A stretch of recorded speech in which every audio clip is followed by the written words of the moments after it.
The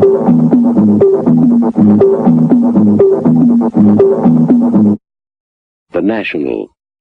Good afternoon, ladies and gentlemen. We interrupt this program to bring you a special message from the federal government of Canada. Our country is perhaps amidst the worst national political crisis for the first time in 50 years. It was announced by the RCMP department last Saturday, the 10th of October 1970, that the Minister of Labour, Pierre Laporte, has been taken hostage by a group of FLQ separatists.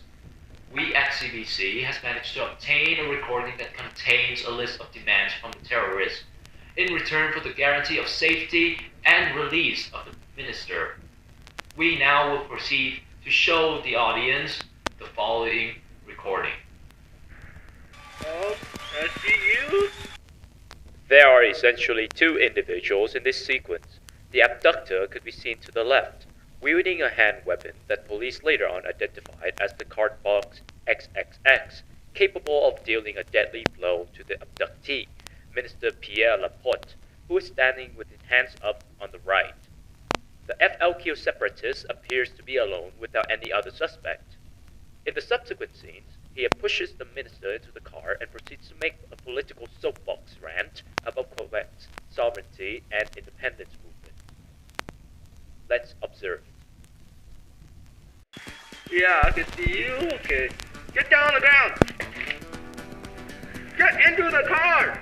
Into the car. Right now. Okay.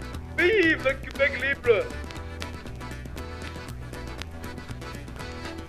C'est le front de libération du Québec. Depuis 200 ans, nous sommes opprimés par les putains de murs anglophones. Ils vont nous assimiler. Ils vont nous faire oublier notre culture de la baguette et du chien moustache. Il est temps pour les ennemis. Il est temps pour nous de briser le champ qui nous lie et de créer une nouvelle nation glorieuse, séparée du putain Canada. Nous demandons au gouvernement canadien une nation distincte pour les francophones et un voyage à Cuba. Pierre Laporte, ministère du Travail, est devant moi. Il nous demande de ne pas s'impliquer dans la prochaine 24 heures des hommes morts. Vive le Québec libre! Prime Minister Pierre Trudeau has yet taken an initiative against the separatists.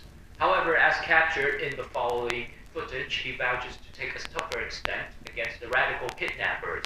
In the kind of society that you live in. Well, there's a lot of bleeding hearts around who just don't like to see people with helmets and guns. All I can say is go on and bleed, but it's more important to keep law and order in this society than to be worried about weak-kneed people who don't like the looks of a at any cost?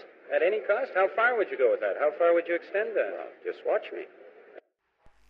This is John Baguette, signing off at News in Review.